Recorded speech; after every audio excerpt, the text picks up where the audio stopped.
Convido os irmãos para abrirem suas Bíblias no Evangelho de Mateus, capítulo 6. Nós vamos ler apenas os versos 1 a 4. Guardai-vos de exercer a vossa justiça diante dos homens, com o fim de serdes vistos por eles. Doutra sorte, não tereis galardão junto de vosso Pai Celeste. Quando, pois, deres esmola, não toques trombeta diante de ti, como fazem os hipócritas, nas sinagogas e nas ruas, para serem glorificados pelos homens. Em verdade vos digo que eles já receberam a recompensa. Tu, porém, ao dares a esmola, ignore a tua mão esquerda o que faz a tua mão direita, para que a tua esmola fique em secreto, e teu Pai, que vem em secreto, te recompensará. Nós vivemos em uma sociedade de aparências, onde muitos estão dispostos a fazer qualquer coisa para conseguir a aprovação das outras pessoas. E esse quadro parece que se intensificou na nossa época em razão das redes sociais. Algumas pessoas fazem da internet, das redes sociais, uma prateleira, onde eles depositam ali as suas boas obras, as suas realizações, seus atos de bondade, de caridade, justamente esperando receber essa aprovação, essa aceitação. Mas essa necessidade de reconhecimento das outras pessoas não é uma particularidade dos nossos dias. Já no século I, Jesus tratou desse assunto em diferentes ocasiões. Ele exortou os seus discípulos em ocasiões diversas, acerca dessa prática pecaminosa que era exercida, era mantida, principalmente pelaquela comunidade religiosa doente do seu tempo, os líderes religiosos. E é justamente sobre esse assunto que trata o texto que nós lemos. Essa passagem faz parte do maior discurso já proferido na face da terra, que é justamente o Sermão do Monte, que no Evangelho de Mateus está contido no capítulo 5 a 7. O Sermão do Monte foi proferido na primavera do ano 28, em uma elevação, um planalto, talvez um monte, próximo a Cafarnaum, que ficava na Galileia, norte da Palestina. Esse discurso proferido por Cristo, nesse local, tem um tema principal, que é o reino dos céus. Ele dividiu esse discurso em 3 partes principais. A primeira parte, ele fala a respeito do cidadão do reino. Ele traz o caráter do cidadão do reino, as bem-aventuranças que estão disponíveis ao cidadão do reino, a relação desse cidadão do reino com o mundo. Na segunda sessão do Sermão do Monte, a maior sessão, a qual está inserido esse texto que nós lemos, Cristo vai tratar a respeito da justiça do reino, o elevado padrão de conduta que o rei exige dos seus súditos aqui na terra. E é justamente dentro dessa segunda sessão que está o texto que nós lemos. No capítulo 6, Cristo inaugura uma subseção dentro dessa sessão maior. Ele passa a tratar da justiça prática. Quais são os atos de justiça que devem ser praticados pelos cristãos? Irmãos, esse capítulo 6 já foi chamado de um dos mais desconfortadores capítulos que podem ser lidos em toda a Bíblia. E não foi qualquer pessoa que nomeou dessa forma. Martin Lloyd Jones. Porque é um capítulo que nos tira da zona de conforto, nos tira daquela situação confortável. Ele é retratado como um trecho das Escrituras que nos sonda, nos examina, como se colocasse um espelho diante de nós. Nós passamos a ver nesse espelho todas as nossas imperfeições, todas as nossas perversidades. Isso de fato incomoda, é doloroso. Já disseram que não há outro capítulo da Bíblia que mais promova a auto-humilhação e o abatimento do homem. E é justamente acerca dessa passagem do Sermão do Monte, a justiça prática, que está contida mais especificamente dos versos 1 a 18 do capítulo 6, que nós iremos tratar hoje de manhã e de noite também. Cristo inicia essa sessão apresentando, no verso primeiro, os irmãos podem acompanhar aí, um princípio geral, que vai nortear, vai servir como parâmetro para os demais versos dessa sessão. Cristo inicia dizendo: guardai-vos de exercer a vossa justiça diante dos homens, com o fim de serdes vistos por eles. Doutra sorte, não tereis galardão junto de vosso Pai Celeste.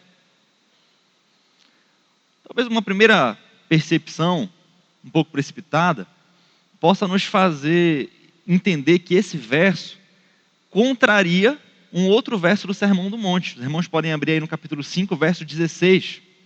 Cristo havia ensinado o seguinte: assim, brilhe também a vossa luz diante dos homens, para que vejam as vossas boas obras e glorifiquem a vosso Pai que está nos céus. No primeiro momento parece que até haver uma contradição. No capítulo 5 ele fala, para que vejam as vossas boas obras. E no capítulo 6 ele fala, guardai-vos de exercer a vossa justiça diante dos homens, para serem vistos por eles. Ou seja, os homens devem ver as nossas boas obras ou não devem ver as nossas boas obras? Aparentemente há uma contradição, mas não há. Nós devemos ver esses versos como complementares. No capítulo 5, Cristo ensina que nós devemos viver as nossas vidas de forma santa, de forma íntegra, a fim de influenciar a sociedade sem sermos influenciados. Devemos viver de tal forma que os homens, ao verem esses atos de justiça, glorifiquem a Deus.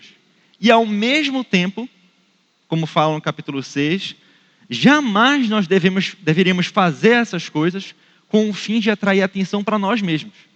Então nós devemos viver uma vida santa diante da sociedade, no trabalho, na escola, na família, na rua. E os homens, ao verem essas obras, que não são mérito nosso, mas dádiva de Deus, possam glorificar a esse realmente que merece ser glorificado. E jamais, ao praticar essas boas obras, nós devemos chamar a atenção para nós mesmos, e sim para quem realmente merece, que é Deus. O princípio geral que é ensinado aqui nesse verso primeiro é o seguinte: viva de forma plena a justiça do reino, com o único propósito de agradar a Deus. É o que o verso primeiro ensina. E depois de expor esse princípio geral no verso primeiro, Jesus passa a aplicar esse princípio nos versos seguintes. Ele ensina que essa devoção secreta e sincera que nós devemos manter para Deus deve se manifestar em atos práticos. E quais são esses atos que ele passa a expor a partir do verso 2? Ajudar os necessitados, dar, orar e jejuar. Dar, orar e jejuar. São as expressões, são as aplicações práticas desse princípio geral que é trazido no verso 1. E a primeira expressão da justiça do reino está retratada a partir do verso 2, que é justamente a prática da caridade para com os necessitados. E a partir desses versos, verso 2 ao 4, que nós vamos ver nessa manhã, rapidamente, 3 lições. A primeira lição nós tiramos da primeira parte do verso 2, a parte A. E é a seguinte: ajudar os necessitados é um dever de todo verdadeiro discípulo de Cristo. Cristo inicia o texto falando: quando, pois, deres esmola. É interessante que Jesus utiliza aí uma conjunção específica, é otan no grego, que significa sempre que, por ocasião de. Jesus está ressaltando, ao usar essa expressão, que essa prática, o dar esmolas, já era uma conduta que era observada pelos seus ouvintes e deveria ser perpetuada, deveriam continuar fazendo isso. Deus sempre ensinou o seu povo, meus irmãos, em todas as Escrituras, a ensinar, a ajudar os necessitados, todos aqueles que não tinham recursos materiais e precisavam receber. Nós encontramos isso na lei mosaica, por exemplo. Em Êxodo 23, nós observamos: 6 anos semearás a tua terra e recolherás os seus frutos. Porém, no 7º ano, a deixarás descansar e não a cultivarás. Para quê? Para que os pobres do teu povo achem o que comer. Em Levítico nós encontramos algo parecido, Levítico 19. Não rebuscarás a tua vinha, nem colherás os bagos caídos da tua vinha. Deixá-lo-ás ao pobre e ao estrangeiro. Ora, a vinha não é minha, a propriedade não é minha, mas a orientação direta de Deus, que essa propriedade nossa deve atingir também um fim social, que é ajudar aqueles que precisam, aqueles necessitados. Nos Salmos nós encontramos orientações nesse sentido, Salmo 112, falando a respeito do justo. Uma das características do justo é distribui, dá aos pobres. É uma das características da justiça. Em Provérbios, capítulo 19, quem se compadece do pobre, ao Senhor empresta, e este lhe paga o seu benefício. Esse é o ensino dos profetas também, exemplificando. Existem diversos textos dos profetas a respeito disso, muitos mesmos. Mas Isaías 58 diz, ele está tratando a respeito do verdadeiro jejum que era praticado pelo povo de Israel. Ele diz, olha, o verdadeiro jejum é que repartas o teu pão com o faminto e recolhas em casa os pobres desabrigados. E se vires o nu, o cubras, e não te escondas do teu semelhante. Ou seja, não basta eu exercer os atos exteriores de justiça, vir para a igreja, fazer o jejum, se eu não estiver ajudando quem realmente precisa. É essa mensagem que os profetas martelam, repetem continuamente. No Novo Testamento não é diferente. O ensino de Cristo está recheado disso. Mateus 7, 12 diz, tudo quanto, pois, quereis que os homens vos façam, assim fazei-o vós também a eles, porque esta é a lei e os profetas. Lucas 6,36, sede misericordiosos, como também é misericordioso o vosso Pai. João 13, 29, retrata uma situação. Ele diz o seguinte, pois, como Judas era quem trazia a bolsa, pensaram alguns que Jesus lhe dissera, compra o que precisamos para a festa, ou lhe ordenasse que desse algumas coisas aos pobres. O diálogo de Jesus com Judas, e os discípulos não tinham ouvido, mas achavam que Jesus tinha falado alguma coisa para ele. E uma das coisas que normalmente Jesus falaria para Judas, que era o tesoureiro, é que ele ajudasse os pobres. Então parece ser uma conduta que eles faziam. Eles recebiam as doações e se mantinham para seu próprio mantimento, mas também para auxiliar os necessitados. No Novo Testamento existem inúmeros exemplos disso. Na igreja primitiva, no livro de Atos, capítulo 9, nós encontramos a descrição de uma discípula chamada Tabita. Nome este que traduzido quer dizer Dorcas. Ela era notável pelas boas obras e esmolas que fazia. Vemos também um exemplo de Cornélio, em Atos 10, que diz que ele fazia muitas esmolas ao povo. Inúmeras exortações nas epístolas nós encontramos também. É interessante uma característica nas epístolas de Paulo, que todas as epístolas dele, com exceção de Gálatas e 2 e 1 Timóteo, no primeiro capítulo, ele diz o quantas orações ele faz pelos seus destinatários. Continuamente oro por vocês, estou orando, estou intercedendo. Todas as epístolas dele, ele demonstra que ele era um homem de oração para aqueles seus destinatários. E demonstra também que essa oração era destinada aos pobres, aqueles que precisavam dos recursos materiais. Ele diz o seguinte em Gálatas, recomendo-vos que... ele recebeu a recomendação de Tiago, Cefas e João, em Gálatas 2,10, para que nos lembrássemos de dar aos pobres, o que me esforcei por fazer. Ele recebeu essa recomendação expressa. Em Efésios 4,28, da mesma forma. Aquele que furtava não furte mais, antes trabalhe, fazendo com as próprias mãos o que é bom, para que tenha com que acudir o necessitado. Portanto, meus irmãos, nós vemos de forma clara que a Bíblia, como um todo, ensina que o auxílio aos necessitados é uma expressão da verdadeira piedade. Agora, uma pergunta prática pode surgir diante disso, com base nesse texto e em outros textos também encontrados nos evangelhos a respeito do assunto. Jesus nos ensina que nós devemos sempre dar a todo aquele que pedir, sem exceção.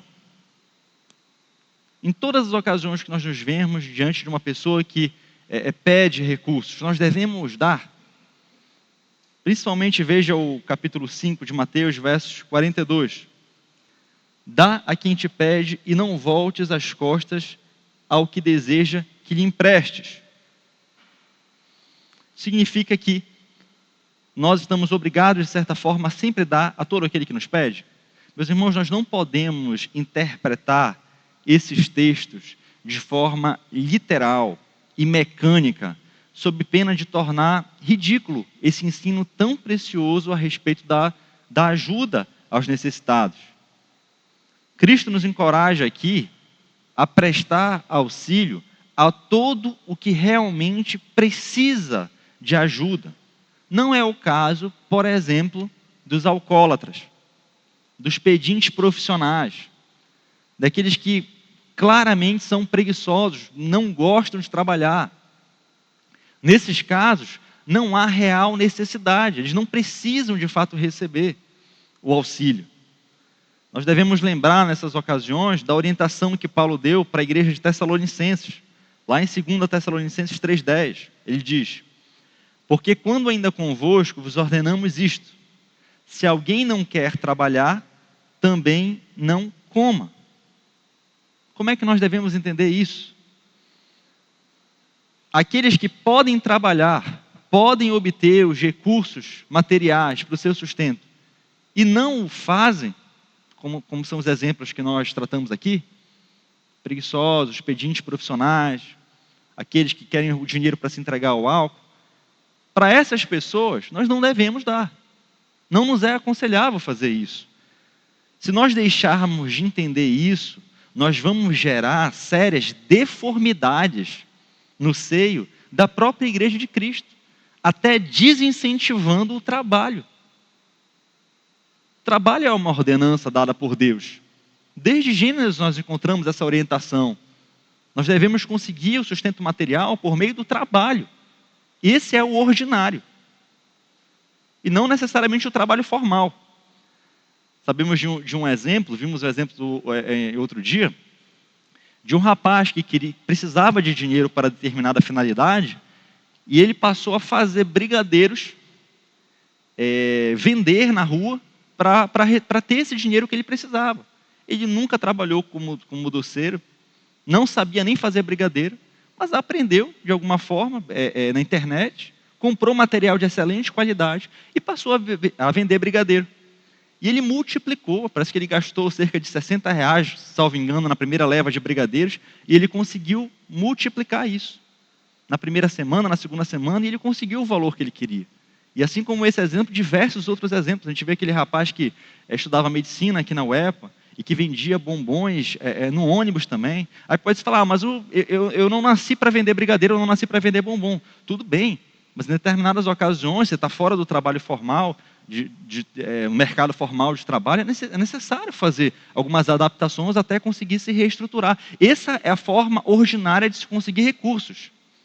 Contudo, excepcionalmente, extraordinariamente, todos nós estamos sujeitos a intempéries. Situações de doença, situações de emergência. E nessas ocasiões, a igreja não só pode, mas deve auxiliar aquele que precisa. Devemos ajudar aquele que precisa. Portanto, nós somos exortados nessa passagem que nós lemos, a dentro das nossas possibilidades, ajudar todo aquele que esteja sofrendo uma real necessidade. Nós temos essa responsabilidade dada por Deus. Aquilo que é nosso não é nosso. Apenas somos mordomos. E aquele que é o real proprietário nos orienta a estarmos dispostos a dar sempre que virmos um irmão passando por necessidade. E o que ele evidencia aqui é essa inclinação natural da nossa carne, todo ser humano praticamente, de nos agarrarmos às nossas possessões materiais, mesmo às vezes sem se preocupar com necessidades sérias do nosso próximo. E em caso de dúvida, pode surgir o questionamento. E se eu tiver dúvida se aquela pessoa precisa realmente dos recursos materiais ou não? Meus irmãos, nós entendemos que em caso de dúvida, não conseguiu realmente distinguir, não conseguiu sondar, ver se aquela pessoa precisa ou não.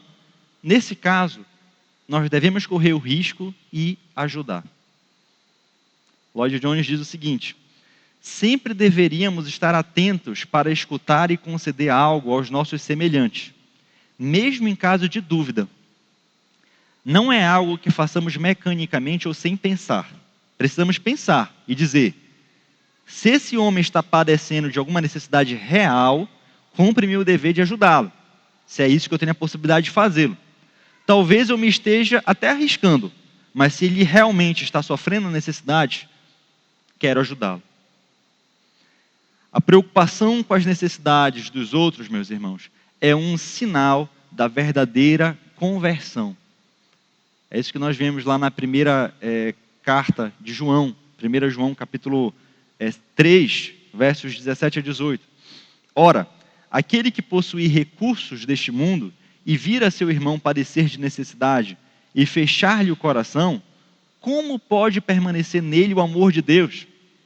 Filhinhos, não amemos de palavra, nem de língua, mas de fato e de verdade. Ao ajudar os necessitados, nós passamos a expressar o próprio amor de Deus. É uma característica do amor de Deus essa. Ele doa de si mesmo a fim de fortalecer, a fim de ajudar aqueles que precisam. E a pergunta que nós devemos fazer em relação a essa primeira lição é: como é que nós temos agido em relação a isso? Nós temos observado as orientações das Escrituras e ajudado aqueles que precisam? Ou temos vivido de forma egoística, achando que aquilo que foi colocado aos nossos cuidados é nosso?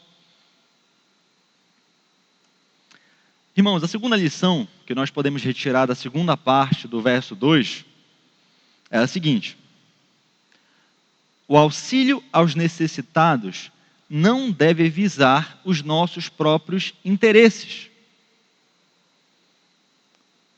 Cristo continua no verso 2, dizendo: não toques trombeta diante de ti, como fazem os hipócritas, nas sinagogas e nas ruas, para serem glorificados pelos homens. Jesus começa aqui se referindo aos hipócritas. O substantivo que Cristo utiliza aqui, no original, hipócritas, significa literalmente representar um papel no palco, assumir uma personalidade falsa, fingir. Esse é o significado literal do substantivo hipócritas. Hipócrita, portanto, nesse sentido aqui utilizado por Cristo, é alguém dissimulado. É alguém que representa um papel, uma espiritualidade que na verdade não tem. É quando o aspecto exterior de uma pessoa não tem correspondência com o coração, com o aspecto interior. Eles eram hipócritas, aqueles condenados por Cristo aqui, porque eles fingiam dar liberalmente, quando na verdade eles tinham outra intenção, a intenção de receber os louvores dos homens, receber os tapinhas nas costas, os elogios, as honrarias. Esse era o objetivo dele, não era dar, era receber. Por isso eles eram chamados por Cristo de hipócritas, de dissimulados. Observe que Cristo utiliza aqui a expressão tocar a trombeta. Era isso que eles faziam, né? Tocam trombeta, eles tocavam trombeta diante de si. É claro que Cristo está pintando aqui um quadro imaginário. Os hipócritas daquele tempo não faziam isso de forma literal. Mas figuradamente, Cristo quer pintar esse quadro, é como se eles, ao dar esmolas, eles colocassem um arauto na frente deles. Alguém que fosse tocando uma trombeta e clamando: olha, vejam o que esse homem está fazendo. Olha as esmolas que ele está dando. Olha como ele é liberal, olha como ele está ajudando. Esse é o quadro que Cristo pinta aqui. Irmãos, as esmolas na Palestina do tempo de Jesus não era uma prerrogativa só dos discípulos. Não era só aqueles que criam em Jesus que davam esmolas, né? Mesmo aqueles judeus descrentes tinham o hábito de dar. Era uma conduta do próprio judaísmo. Geralmente os desafortunados, os pobres, eles recebiam ajuda tanto da comunidade religiosa, doava, mas também dos indivíduos. Eles recebiam contribuições tanto das sinagogas, da comunidade, quanto contribuições individuais. O problema qual é? essas contribuições normalmente eram anunciadas publicamente na sinagoga. Então as pessoas meio que tinham um relatório das contribuições que eram dadas para os necessitados, o que fazia com que muitas vezes os judeus se sentissem incentivados a doar, buscando receber essas honrarias. A ver que publicamente, o fulano doou, fulano ajudou. Iam ver o seu nome sendo publicado como aquele que ajudou. Isso gerava esse interesse errado de querer doar para querer ser honrado no meio da comunidade. Parece uma prática que é mantida pela Igreja Católica. Não sei se os irmãos já perceberam ao entrar num casamento, alguma coisa assim numa igreja católica. A gente vê aqueles vitrais lindos, maravilhosos. Doação da família tal. Ou aqueles quadros, né? Doação de fulano de tal. Aquelas estátuas. As pessoas muitas vezes doam, às vezes com interesse de ver o seu nome gravado ali de forma perpétua, de ser honrado, de se receber honrarias. Isso é o que acontecia lá no século I também. As pessoas doavam esperando receber essa honra pública na sinagoga, diante das pessoas, diante da comunidade. Cristo então ensina aqui nesses versos que a maneira errada de dar as esmolas é trombeteá-las, é chamar atenção para o doador. Essa é a forma errada de dar esmolas. Irmãos, isso pode ser feito de forma escrachada, de forma visível, de forma clara. Nós vemos muito isso nas redes sociais, né? Pessoas doando para um mendigo, para um necessitado, e com a outra mão batendo foto. Ou então dá para um colega e se ajoelha lá com um mendigo ou alguém que precisa. Quem tem um pouco de senso e vê uma coisa dessa sente náusea. Porque claramente o objetivo aí não é ajudar, é fazer propaganda de si mesmo. Né? Fica claro, isso eu considero como uma forma escrachada de ajudar. Porque o objetivo, claro, aí é fazer propaganda de si, não de ajudar. Mas também existem formas sutis de você cair nesse pecado, que todos nós estamos sujeitos e precisamos tomar cuidado em relação a isso. E, meus irmãos, quantas maneiras sutis podem ser utilizadas para recair nesse erro. Alguns exemplos podem ser dados. Até um pedido de oração para uma pessoa que está precisando de ajuda. Inclusive, eu estou ajudando essa pessoa, já fiz tal e tal coisa. Ore por essa pessoa. Às vezes pode ser uma oportunidade de demonstrar que você está ajudando aquela pessoa. Um pedido de agradecimento em público na igreja, por uma pessoa que Deus melhorou a situação, inclusive me usou para ajudar essa pessoa e melhorar a situação dela. Às vezes são formas sutis que são utilizadas para se divulgar, para receber a honraria. E é exatamente disso que Cristo está falando. E essas formas sutis são mais perigosas. Porque essa da internet, de você bater foto, realmente está claro, é muito escrachado. Mas essa forma sutil, ela é mais insidiosa, é mais perigosa. E nós precisamos tomar cuidado com isso, porque Deus vê não apenas o aspecto externo, mas o coração. Aquilo que está nos nossos objetivos ao fazer isso. Nós precisamos ter cuidado com esse tipo de tentação, meus irmãos. Porque a nossa carne ama isso. Ama isso. E se nós não estivermos ligados, nós vamos com a correnteza. Porque esse é o nosso natural. É nos divulgar, é fazer propaganda da gente mesmo. É se colocar em evidência, é buscar honrarias. Então, se a gente não estiver atento e não nadar contra a correnteza, a gente vai procedendo dessa forma, pecando e incorrendo nisso que Cristo condena aqui. E qual é o resultado desse erro que foi descrito por Cristo? Ele fala, aí na continuação, em verdade vos digo que eles já receberam a recompensa. Que triste, meus irmãos. O louvor dos homens, o tapinha nas costas, os elogios, são o maior galardão que os hipócritas podem esperar receber, tanto aqui na terra quanto na eternidade. Eles estarão trocando a sua herança eterna, o seu galardão eterno, por essas migalhas que são oferecidas pelos nossos pares, pelos homens. Irmãos, quão medíocre é uma vida voltada para receber o louvor das pessoas. Deixar de viver essa vida aqui, sob a perspectiva da eternidade, é o pior erro que alguém pode cometer durante a sua existência. Na linguagem de John Piper, é jogar a sua vida fora, é jogar a sua vida no lixo. Paulo, falando a respeito da ressurreição, diz, lá em Coríntios, diz o seguinte, 1 Coríntios 15, 19: se a nossa esperança em Cristo se limita apenas a essa vida, somos os mais infelizes de todos os homens. Se nós não vemos a eternidade como o nosso destino, como o nosso final, como a razão de tudo isso aqui, que infeliz é essa vida.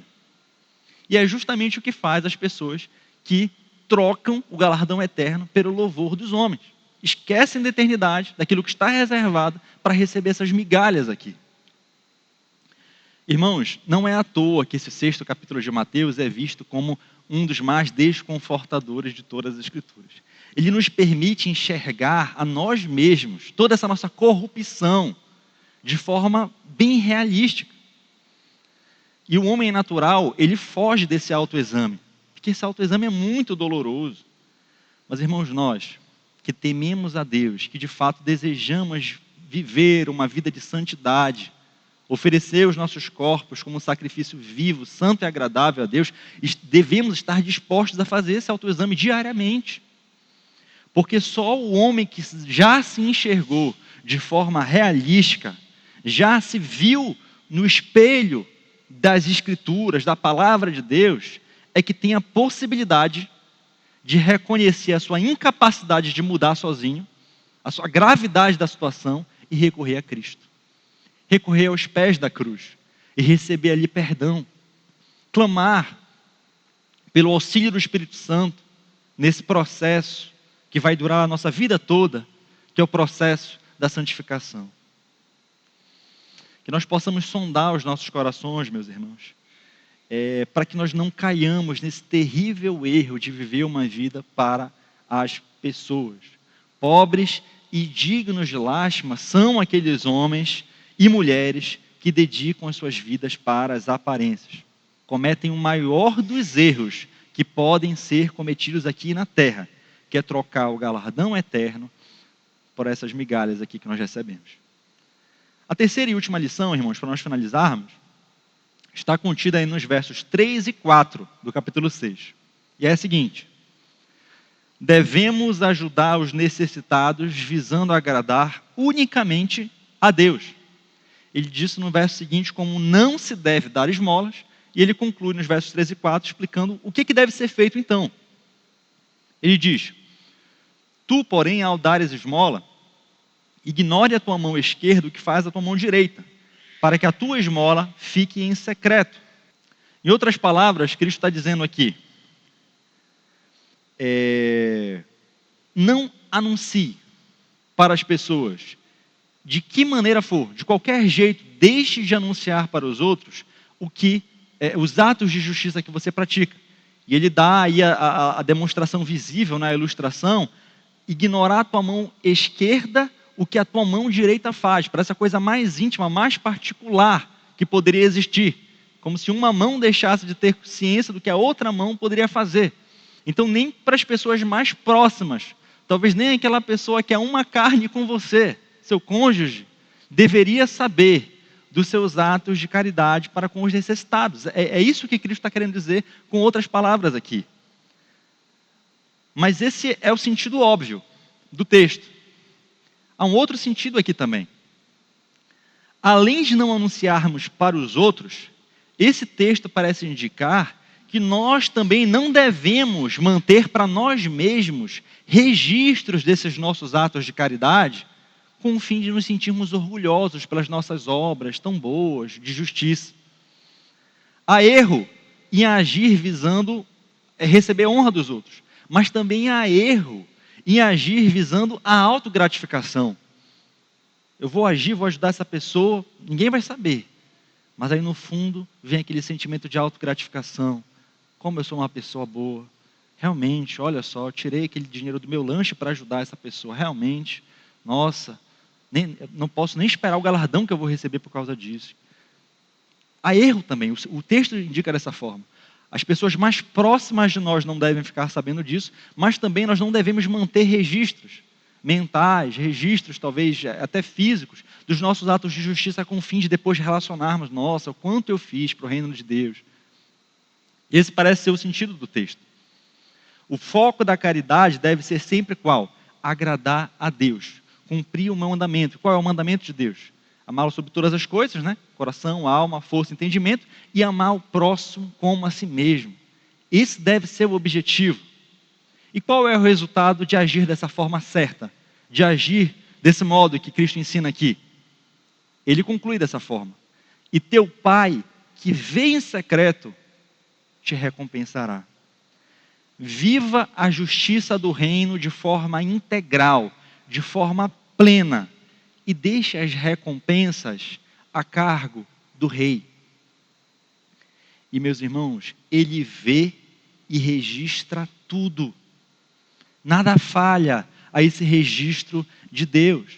Nós podemos até nos esquecer e devemos nos esquecer das nossas realizações, mas se nós as fizermos unicamente visando a glória do nosso Rei, nós vamos descobrir no momento certo, lá no dia final, no dia do juízo, que Ele nos observou nos mínimos detalhes. Até as nossas menores ações vão ser lembradas pelo nosso Pai naquele último dia. Não é isso que diz Mateus 25, capítulo 35, versos 35 a 39?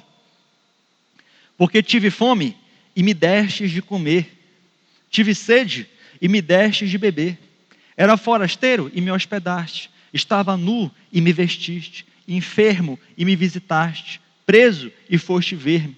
Então perguntarão os justos: Senhor, quando foi que te vimos com fome e te demos de comer? Ou com sede e te demos de beber? E quando te vimos enfermo ou preso e te fomos visitar? O rei, respondendo, lhes dirá: em verdade vos afirmo, que sempre que assim o fizeste a um destes meus pequeninos irmãos, a mim o fizeste. Façamos o que deve ser feito e esqueçamos, porque o Senhor mantém a mais detalhada escrituração dos nossos atos, que nós jamais seríamos capazes de fazer. Deixe com Ele os registros. Um teólogo parafraseia esse dia final, essas orientações, essas demonstrações de Deus que nós receberemos ali no dia do juízo, da seguinte forma, como se Deus estivesse falando: vocês fizeram todas essas coisas secretamente, mas eu recompensarei vocês publicamente. Não haverei de recompensar vocês abertamente neste mundo, mas tão certamente quanto vocês estão vivos, haverei de recompensá-los publicamente naquele grande dia, quando os segredos de todos os homens tiverem de ser desvendados, quando o grande livro for aberto, quando se fizer o pronunciamento final perante todo o gênero humano e a criação inteira. Todos os detalhes de tudo quanto vocês tiverem feito com o propósito de glorificarem a Deus será anunciado e proclamado, e vocês receberão o crédito, a honra e a glória por isso. Eu haverei de galardear vocês publicamente, quando então direi: muito bem, servo bom e fiel, entra no gozo do teu Senhor. Meus irmãos, que nós possamos manter os nossos olhos sempre fixos nessa cena final. Jamais nos esquecer que nós estamos vivendo continuamente sobre os olhos de Deus e sobre a presença do Rei do Reino dos Céus. E como é fácil nós nos esquecermos disso. Talvez um dos maiores exercícios, um dos mais valiosos exercícios que todos nós possamos praticar é desde de manhã até o final do dia lembrar que os olhos do nosso Rei estão sobre nós. Dessa forma, meus irmãos, como fiéis súditos desse Rei, que nós possamos passar a viver unicamente para a glória do nosso Senhor. Umas aplicações que nós podemos fazer dessa lição. A primeira, irmãos, é que cada um de nós esteja sempre disposto a ajudar auxílio aos que necessitam. Vimos na primeira lição justamente isso. As Escrituras como um todo dão essa orientação. E se eu e você somos de fato crentes e queremos obedecer aquilo que Deus ordena, essa é a nossa responsabilidade. Aquilo que é meu e aquilo que é seu aqui na terra não é de fato meu e seu. Foi nos concedido para que nós, como mordomos, administrasse. Somos apenas administradores. E o Senhor de todas essas coisas já deu orientação. Quando ver alguém passando real necessidade, ajude.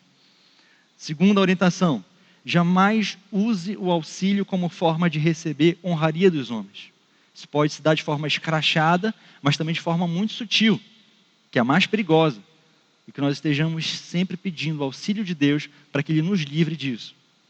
E a terceira e última aplicação: que nós ajudemos os que precisam como forma de glorificar a Deus. Esse é o propósito da nossa existência. Ele mantém essa escrituração. E no dia do juízo final, nós receberemos aquilo que Ele entender que nós devemos receber.